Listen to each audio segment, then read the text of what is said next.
Good afternoon, everyone. I'm here with the acting administrator, the administrator of the FAA, Brian Bedford. Sorry about that. That's okay. You know, it was in my head for a while. No, you don't. Always our great administrator. I want to talk about our holiday travel coming up.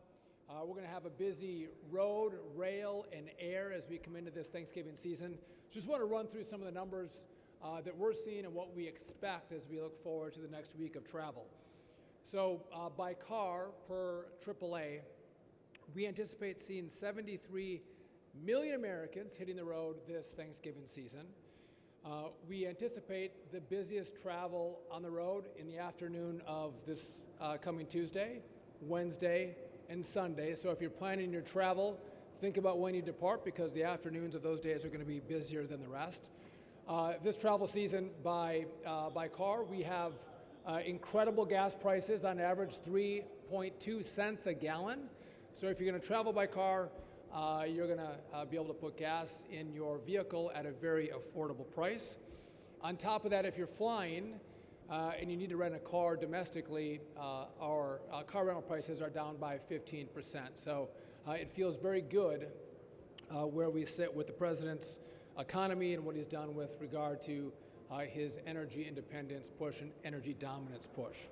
In regard to rail, we anticipate there'll be 1.2 million passengers this year by rail, a very big number. In regard to air travel, this is going to be the busiest Thanksgiving that we have on record. And I think you all might note that it seems like every Thanksgiving, every Christmas, every 4th of July seems to be an announcement of record travel. I'm going to come to that in a second. But this week there'll be 31 million passengers flying by air as we look to the week. That's per the airline industry. Tomorrow will be the busiest day. There'll be 52,000 flights tomorrow as Americans board aircraft, fly across the country. Maybe they're going to go to sporting events, they're going on vacation, or hopefully they're going to spend time with their families. Now, we anticipate there's going to be solid staffing in our towers and TRACONs and centers throughout the airspace. And that's different than what we had over the shutdown. But we do have some weather in the forecast. I'm not a weatherman, but if you look out to the Seattle area, in the Midwest, the Great Lakes, we are going to have some weather. And so if you are traveling by air, I would just ask that you stay in touch with your airline or update your apps so you know if your flight has been delayed or moved at all as you're planning to come to the airport. Always great to stay in touch with the airline that you booked with. Just real quick, I want to touch on a couple of other issues. During the shutdown, 44 very long days. It went pretty well at the start of the shutdown, but in the last couple of weeks of the shutdown, things became very challenging in the airspace. Many of you reported on it. We had significant delays and cancellations. The administrator, in consultation with DOT and his safety team, we took historic action to reduce the capacity in the airspace because of what we saw in the staffing in our towers. And that decision was not made lightly, but it was based on the stats that we were seeing and what we thought was appropriate to maintain a safe airspace. You've also heard that the president announced that we should reward those great air traffic controllers who didn't miss a beat. They never missed a day. And so Administrator Bedford and I announced last week that we are giving $10,000 bonuses to the air traffic controllers who didn't miss a day, and the technicians. You don't report on the technicians a lot, but the technicians are the ones that come into our facilities and make sure that some of our very old equipment is actually operational. And if they don't come to work, we don't have equipment that works, you can have all the air traffic controllers you want in the tower or TRACON, you're not going to be able to control the airspace because the equipment is down. And so those two working together made sure that we had a very functioning and safe airspace. So at the president's lead, we decided we would give them a $10,000 bonus, a reward for their great action during the shutdown. I mentioned that this is the most historic travel Thanksgiving we've had, the busiest one. And I don't know if you all know this, but here at Newark, There was a lot of press at Newark by what happened in the spring. We had 2 outages, 30 seconds each, and then the radar had to reboot. So we didn't have radar in this facility at this airport for a minute and a half. And it was troubling for everybody. And this team, DOT and FAA, worked with the CEOs of the companies that provide services to us, and we very quickly remedied the problem. And so now for the New York traveling area, so JFK and LaGuardia, this is the most on-time airport that you have in the New York airspace. That's the kind of dedication and devotion and speed at which the Trump administration, the FAA, and the DOT are working to fix the problems that we face in the airspace. And I think it's important, again, the busiest Thanksgiving, we're gonna have a busy Christmas, and as it gets busier, it underscores the point that we need a brand new air traffic control system. Again, we're gonna add these eVTOLs, the Ubers in the air, and we have drones that come into the airspace. And so to sit back and think that we're gonna not have more delays or more cancellations if we don't build a new system is asinine. So in the big beautiful bill, we got $12.5 billion to start the process. We need another $19 to $20 billion to complete the process. We can't start that phase of the build until the Congress gives us the money. So we wait. And the longer we wait, the more time it takes. And so I would just encourage all of our House members and senators to look at what the FAA needs to build this system the right way that Americans can be proud of and send that money to us. And a lot of us have talked about politics, and there's a lot of blame that's sent one way or the other. This is an issue that everybody agrees on. It's not Republican, it's not Democrat, it's not conservative, it's not liberal. Everybody agrees that we need the money to make sure we have the best-in-class air traffic control system. And so I would encourage the Congress to get to work and find that money, and I know when they do, the president's gonna sign that bill. But I bring that up because if we wanna have less stories about delays and shutdowns, let's actually do the work to fix the system that oftentimes is causing those delays and those cancellations, and that is building a brand new system, and we can't do it again without Congress's help. I do wanna pass it off to our administrator, who has done an absolutely fantastic job at the FAA, working massive hours with his team as we were navigating the risks in the airspace during the shutdown.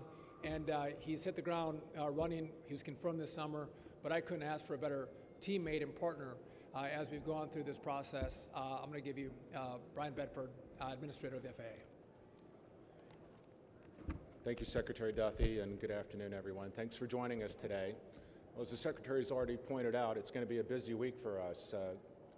The airlines, the travel sector in general, airports, TSA, FAA especially. For us, this week is our Super Bowl. And I'm here to tell you we've got a great plan. We're past the lapse, controllers are back at work, they're excited to be back on the job, they're excited to be compensated to be back on the job. So we're all thrilled that we're happy to tell you we've got a great plan. The Secretary mentioned there's some weather in the forecast, but please be confident that the folks in the towers and in the TRACONs and the en route centers, they have a great plan, lots of different strategies we run to manage traffic safely and efficiently in all conditions. So again, we're very happy to be back. We're looking forward to an extraordinarily successful week of travel for the literally tens of millions of Americans that will be flying this week. Safety, of course, is our top priority, and every decision we make is built off of that foundation. And I just want to assure the traveling public that we're ready and we're able to get the job done. So again, please know you should fly with confidence. Of course, I would tell everybody to use some common sense, right? We want to make sure that you're consulting with the TSA website, that you're packing smartly. You don't have to bring everything with you, right? So pack so that you can get efficiently through the airport security. Want to encourage folks to come early. It will be busy, so the earlier you get there, the less stress that you're going to have. And of course, we hope we have everyone treating one another with respect, so follow the golden rule. I will tell you, however, that we will not hesitate to utilize our enforcement authorities if anyone is causing any problems in the airport or on aircraft. So any intimidation, any threats, any misbehaving on board aircraft, not listening to the pilots or the flight attendants, that will be pursued vigorously through my office. So again, I want to wish everybody a great Thanksgiving holiday. Fly with confidence, and we look forward to serving you this week. Thanks so much. We'll take your questions in a second. Just want to reiterate, if you're, I fly a lot and I've had delays, I've had cancellations like many of you, but if you are delayed or you're canceled, know that it comes from a place of your safety in mind. If it's weather, if it's mechanical, if it's air traffic control, staffing issues, those are the factors that are considered as those decisions are being made. And again, it's strictly based on safety. And again, we want you to get to where you're going, and so safety is paramount. The administrator mentioned civility. Some of you might have noticed that we've launched a civility campaign. And I think it's important as we travel that we think about not just ourselves, not just our families, but we think about those who are around us. And we call our better angels. In a busy time, and again, the airports are going to be packed. TSA lines may be a little longer. And as you might not be able to find a seat as you're by your gate because of the number of flights that are going out or coming in. But I think we have to think about, how do we do a better job? How do we maintain maybe some of that frustration we have as we travel this Thanksgiving season? Maybe we should say please and thank you to our pilots and to our flight attendants. I think, again, I call this just maybe dressing with some respect. Whether it's a pair of jeans and a decent shirt, I would encourage people to maybe dress a little better, which encourages us to maybe behave a little better. Let's try not to wear slippers and pajamas as we come to the airport. I think that's positive.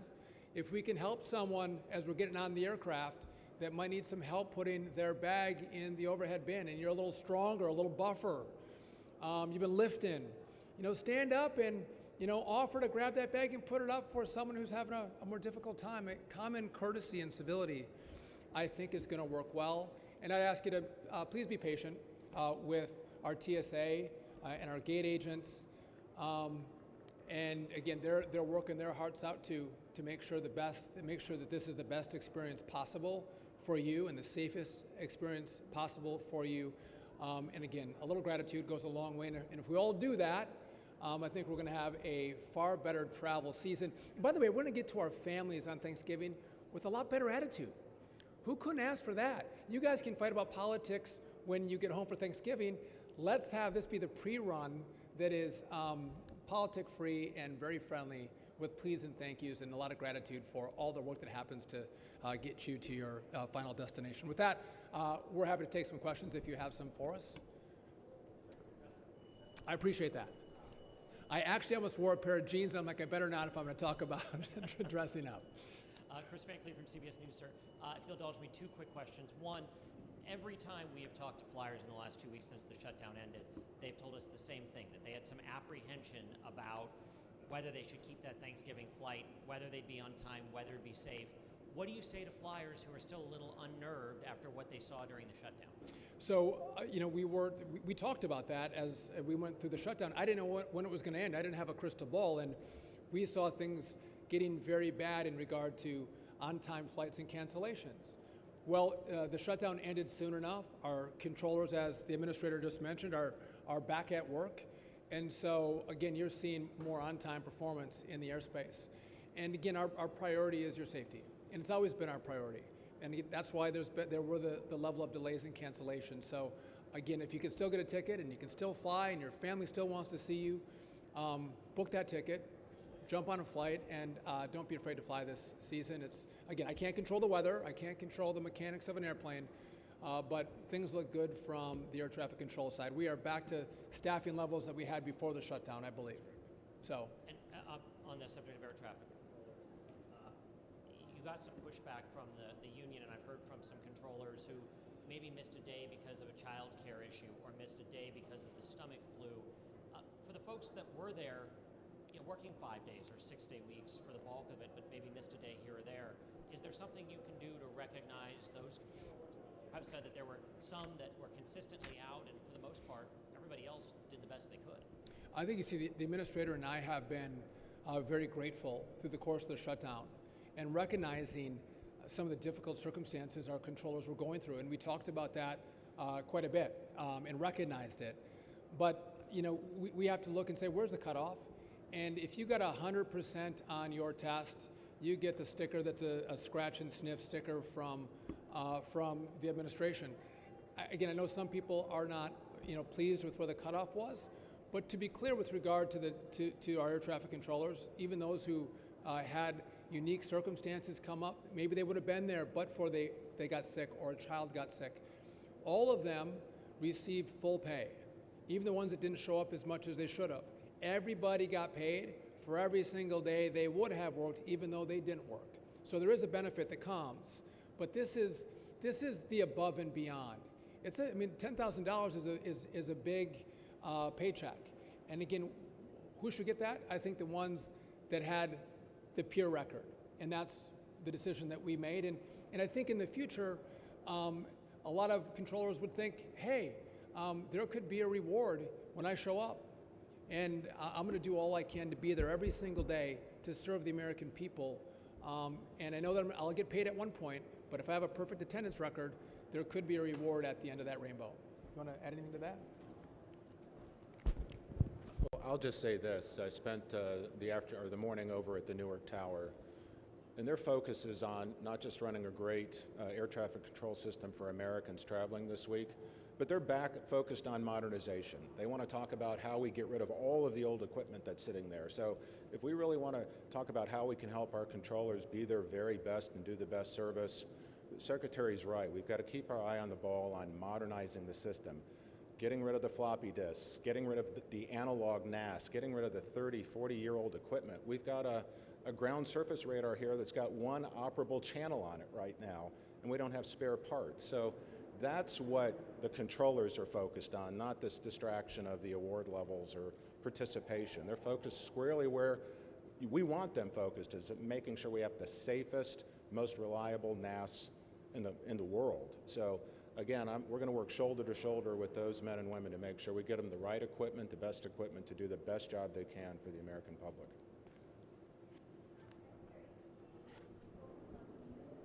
Yeah.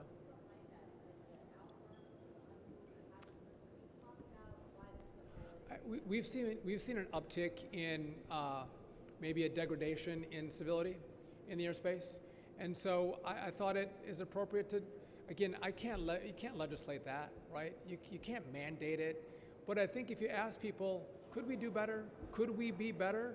I think you won't get a better result unless you make the ask, and so I'm just making the ask. Let's all travel better together, and again, I think it honors our country, it honors our families, it honors our fellow passengers, and so I've made the ask, and again, I think we can do a better job. And by the way, most flights are pretty darn good, and people do behave really well with one another. It's just a few of those times where, again, don't take your shoes off and put your feet on the chair ahead of you. That's just, or maybe don't play your movie without headphones on. Just some simple things that can annoy the folks around you. We don't have to do that. And so just be cognizant and courteous. That's the ask. During the shutdown, you mentioned that 15 to 20 controllers per day were retiring. I'm wondering if that number has kind of leveled out to the normal levels, and do you expect that to impact either holiday travel or travel going forward in the future? So I'll kick it to the administrator in just a second, but you all know we're short air traffic controllers. And we were doing both ends. One, we were trying to bring more air traffic controllers through the academy, get them trained up and get them certified. By the way, we are 20% up year over year because of this surge that we've tried in the academy at Oklahoma City. That's the new controller. The experienced controller can retire after 25 years of service. We asked them to stay on. We said, would you please stay, don't retire. We'll give you a 20% upfront cash bonus per year that you're willing to stay beyond your date of eligible retirement. And we did see a number of those older, more experienced controllers take the retirement. And again, but that goes to show you how hard we're thinking about how we can make up that difference as fast as possible. I'm not sure if you have any new numbers on that or not. I know we had the numbers from the shutdown, but any new numbers on that? I don't have any specific numbers to share on that. I will tell you that putting in paperwork to retire isn't the same as leaving the job. So we're more than adequately staffed to get through the holidays. We are getting more folks through training faster than what we have seen in prior years. That's, again, putting incentives for trainers, to get guys signed off more quickly and more focused curriculum. But look, we are understaffed. So we're absolutely moving heaven and earth to continue to move folks into training and through training without reducing standards. So again, I think we've got a great plan this week to run, and hopefully, and we haven't seen any continuation of some of the paperwork inserts we were seeing over the shutdown period. Of the things that are in your control, Mr. Secretary, you've talked a lot about staffing returning to normal. Obviously, you want to upgrade the technology, but of the things that are in your control, what are you most concerned about this week with holiday travel, or is it simply the weather? Well, listen, I wouldn't say I'm concerned. I just think it's important that we know as Americans what we're in for. We're going to have a lot of travelers on the road, a lot on the rail, and we're going to have the busiest Thanksgiving season ever. And so it's going to, with that, it's going to be a bit congested. Let's be ready for that. And again, as the administrator said, come a little early. Don't be rushing through the airport because the lines might be a little bit longer. And then, tack on your best attitude, and we're going to get through this and have a great Thanksgiving with our families. Are we back to normal as far as normal flight capacity, as far as the airlines are concerned at this point? So we had in regard to the 10% announcement that we mentioned during the shutdown. The first tranche of that was a 4% reduction, and then we went another 2 for a total of 6% reduction in flight capacity. Yes, that's all been rolled back, and we're at no restrictions in regard to flight capacity.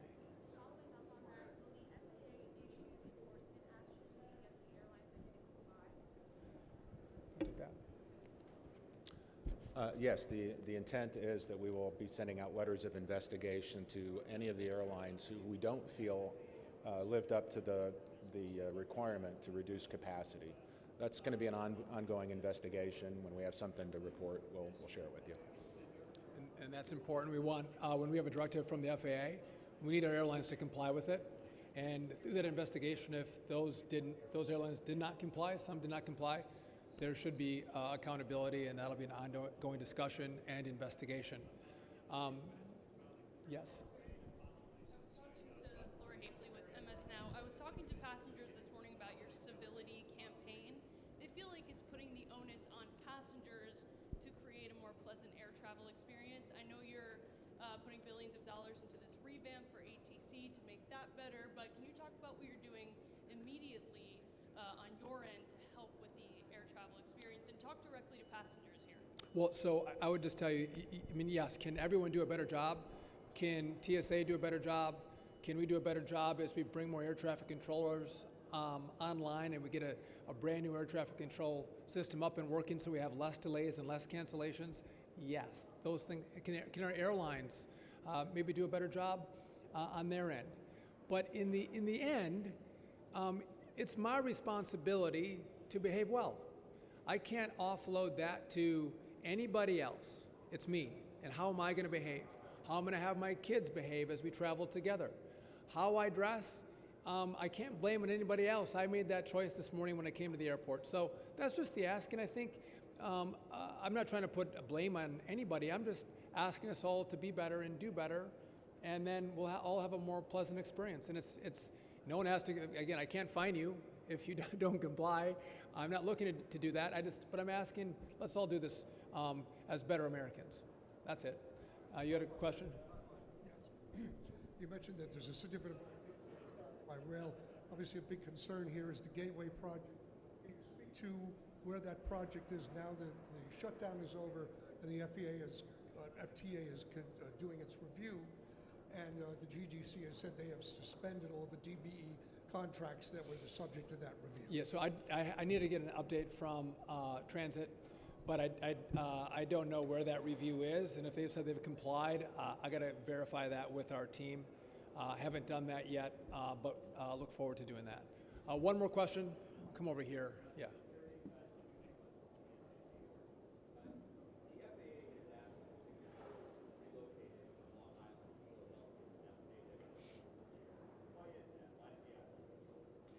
Take that. Oh, sure.